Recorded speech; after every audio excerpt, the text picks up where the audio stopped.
scientific name of Buceros mindanensis.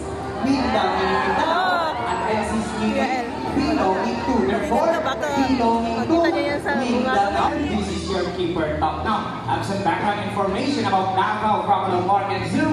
Davao Crocodile Park and Zoo is a private because they have mental capacity of a 4-year-old child. So magkasing talino lang, di ba? Ang panataong gulang na. Para kahit si Kuya Buchi sa ating mga kiddos, ng mga ate, mga kuya, go into Barak, don't you worry, Barak, goodbye, iyo naman. Oh, sige, nalapit ang po kay Kuya Buchi.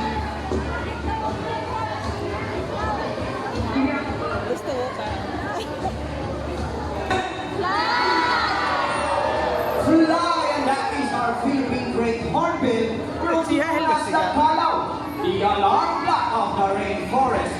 Pang-iyak sa pang-iyak ni Boy, pang-first placer, pang-ayaman, so sikat ko. What a good boy, Jumbo. Now, as you kids out there, or maybe, tanong ako sa inyo, anong nasa yung hayop ko?